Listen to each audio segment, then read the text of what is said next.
Nouveau numéro de Reporter sur France 24. Il y a 9 mois, un groupe de 27 femmes yézidis et leurs enfants arrivaient en France pour y démarrer une nouvelle vie en sécurité. Dans leur pays d'origine, l'Irak, les yézidis ont été la cible de l'organisation de l'État islamique. Massacres, enlèvements, esclavage sexuel. Les yézidis n'ont eu d'autre choix que la fuite et pour certains, l'exil. Marine Courtade, bonjour. Le reportage que vous avez réalisé, que nous allons découvrir, va nous permettre de voir les premiers pas en France de ces femmes yézidis. C'était une promesse faite par le président Macron en 2018. Oui, en fait, en octobre 2018, Emmanuel Macron reçoit Nadia Mourad, une ancienne esclave sexuelle de Daesh devenue prix Nobel de la paix.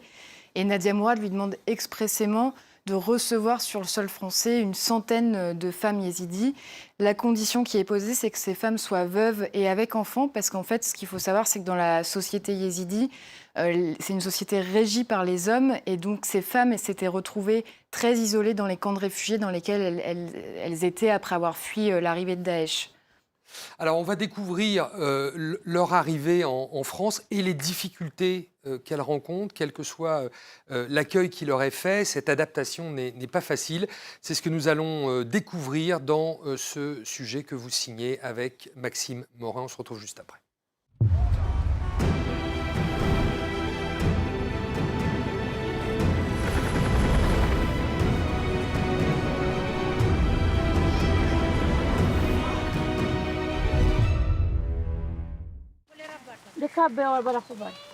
Soma est une jeune yézidi de 18 ans.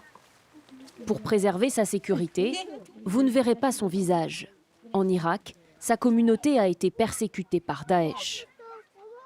Soma est arrivée en France en novembre 2019, après avoir vécu de longues années dans un camp de réfugiés au Kurdistan irakien.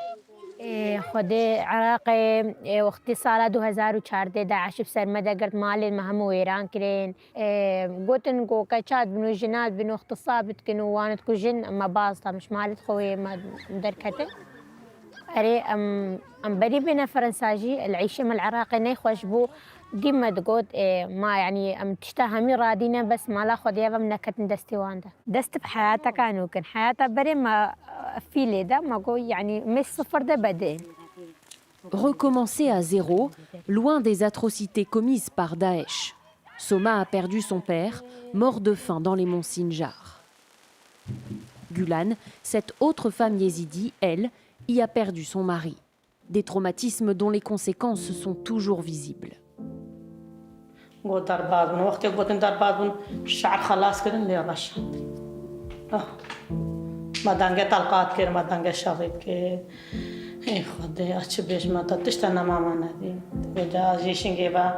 مقالكي جريان هاور هاور قوتا قوتا البان زارو كابون كاتشك برين جن برين زارو كشتين جن بيرو ميرت كالا مير همو غهانه شوطان بنو ترى تراغت كرنا بلوريا غت كرن ترى بيله دانا سرين رحمه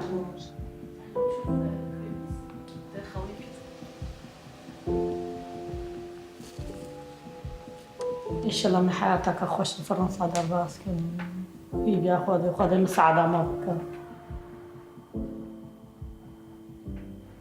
Gulan a 41 ans et 9 enfants. Ses 3 aînés majeurs sont restés en Irak. Si Soma et Gulan ont pu rejoindre la France, c'est grâce au combat mené par Nadia Mourad. En octobre 2018, cette yézidi ancienne esclave sexuelle de Daesh, aujourd'hui prix Nobel de la paix, a reçu la promesse d'Emmanuel Macron que l'État français viendrait en aide à sa communauté. Depuis, une centaine de yézidis ont été accueillis en France, un programme réservé aux femmes veuves et à leurs enfants mineurs.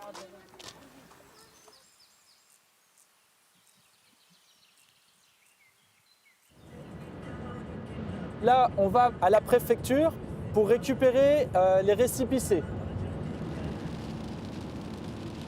Baptiste Chauveau est responsable de l'accueil des familles dans l'Est de la France. Pendant 1 an, il les accompagne dans des démarches administratives, souvent complexes. C'est ce qui va permettre d'ouvrir leurs droits, par exemple à la CAF pour avoir certaines allocations. Ça va être à la sécurité sociale. C'est un document qui équivaut au papier d'identité, donc très important. C'est plus que symbolique. Ces femmes sont analphabètes et issues d'une société patriarcale. Le but de Baptiste Chauveau, les rendre le plus autonomes possible. Il y en a qui marchent, d'autres moins. Donc là, c'est un récépissé qui est valable pendant 6 mois. Elles sont contentes. Vous êtes contentes?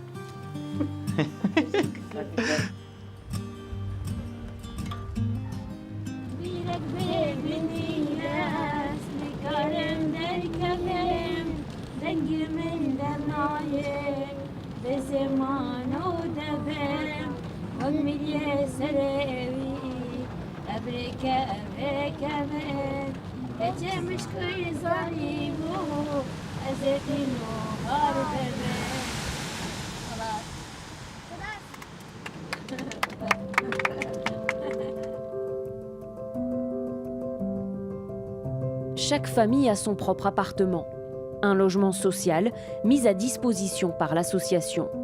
Certaines pourtant préfèrent vivre ensemble, même 3 mois après leur arrivée.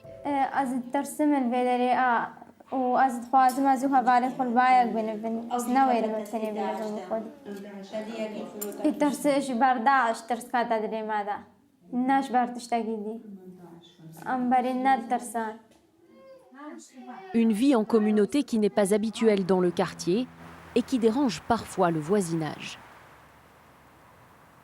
Hier, ils ont fait le bruit jusqu'à minuit, 1h du matin. Faut pas hésiter à les frapper, à dire que vous n'êtes pas content. Je l'ai vu, j'en ai parlé. Ouais, d'accord. Pour le bruit, j'ai fait le geste, mais c'est pas évident.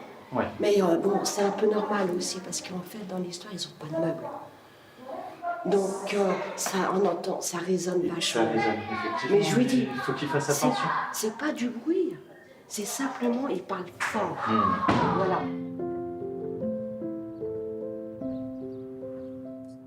Face aux plaintes des voisins, Baptiste Chauveau décide d'organiser un goûter. L'occasion pour tout le monde de faire plus ample connaissance, malgré la barrière de la langue.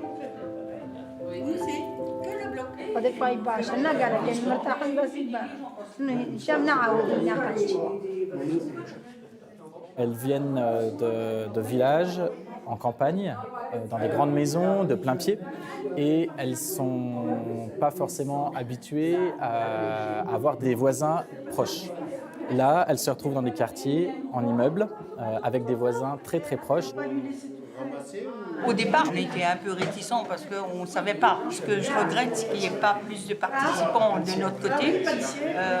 Parce que, au contraire, c'est lié connaissance. Elle nous a tendu la main. Et c'est dommage de ne pas lui rendre. Voilà. Alors, tu vois, on met les mains, allez, mets l'autre main dessus. Et puis ensuite, on change. Au revoir, madame. Habituez-vous bien à la France.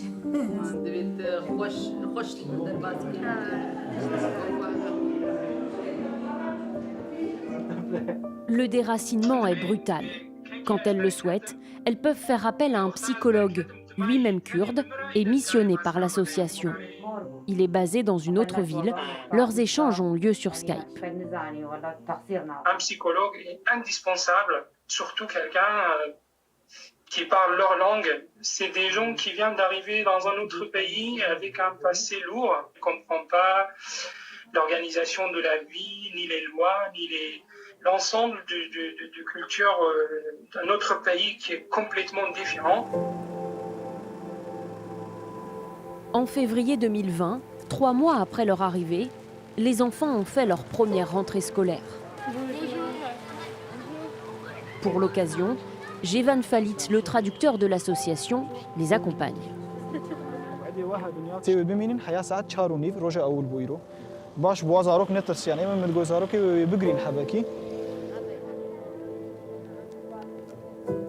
Arrivés en milieu d'année, les enfants se retrouvent par hasard dès le premier jour à participer au spectacle de l'école.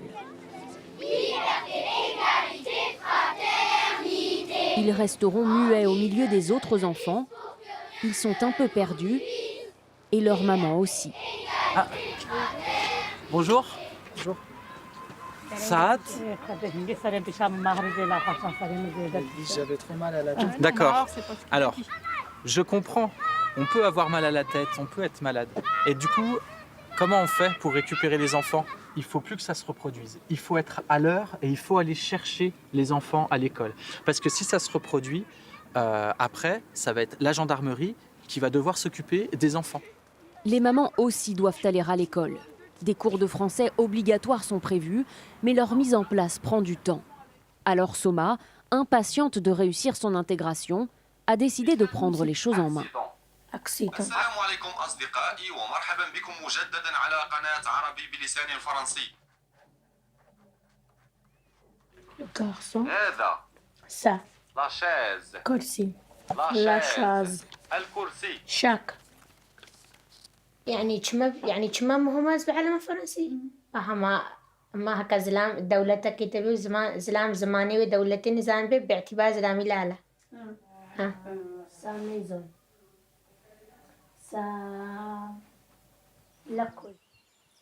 Juin 2020. Baptiste Chauveau retrouve ses femmes pour la première fois depuis la fin du confinement. D'apprendre le français. Ça fait 7 mois que vous êtes ici et vous n'avez toujours pas eu les cours de français obligatoires. Donc ça a pris du retard à cause du coronavirus, à cause du confinement. La priorité pour vous intégrer.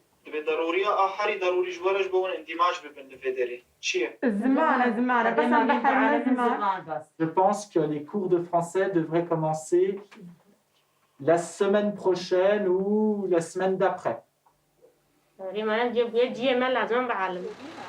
7 mois après leur arrivée, elles viennent toutes d'acquérir un titre de séjour d'une durée de 10 ans.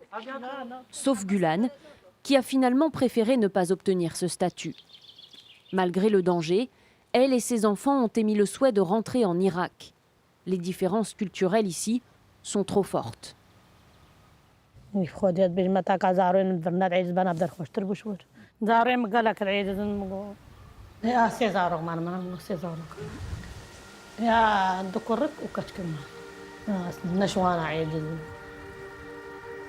Gulan a le regard tourné vers l'Irak. Soma, elle, n'y retournerait pour rien au monde. Depuis notre première rencontre, ses progrès en français sont flagrants. Je parle français un petit peu. 20 novembre, j'ai entré le français. Le début a été difficile. Après 2 mois, j'ai décidé de commencer une nouvelle vie. Elle aime sa vie en France, y découvre une liberté toute nouvelle.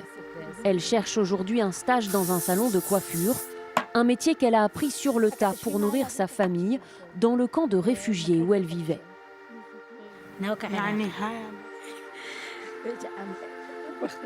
كيف وانت كتب شغلك يعني كنا شغل في الحيبه العراقي بالشغل بدا بخو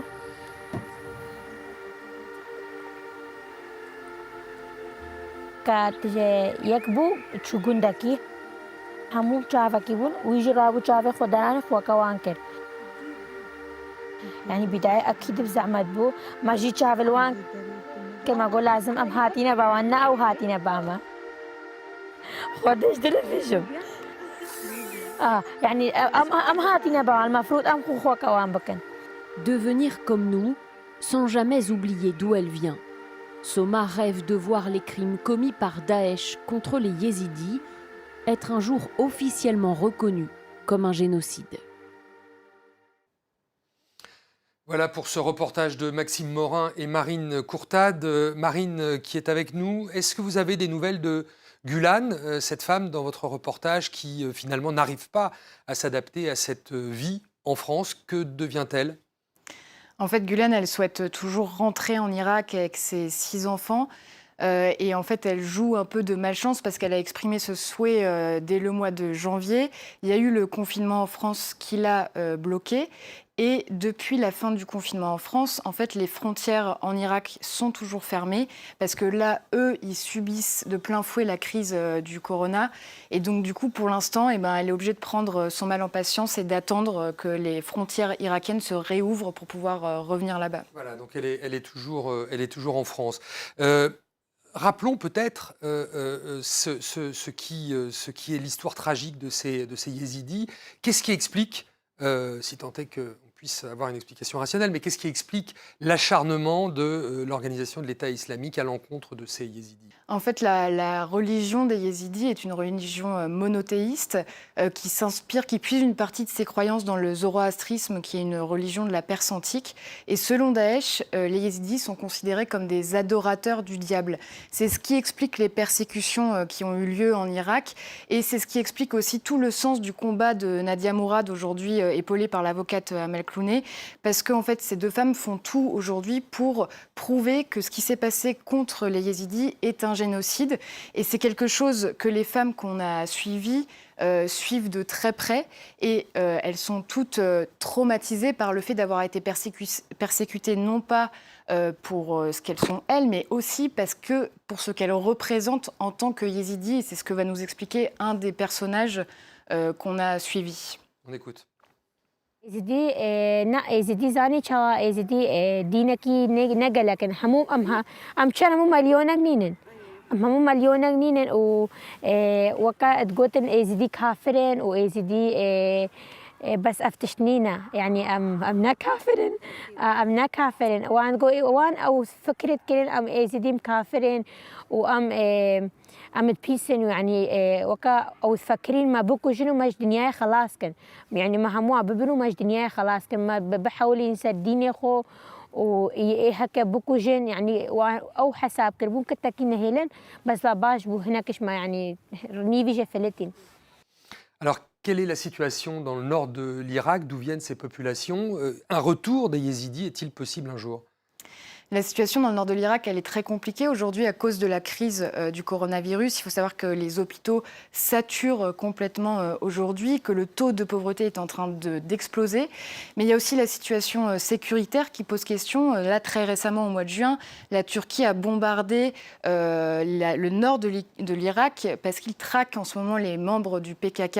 Et ces villages et ces villes bombardées sont en fait aussi les zones où habitent les familles des yézidis qu'on a suivis en France. Donc on mesure bien la difficulté d'un retour éventuel.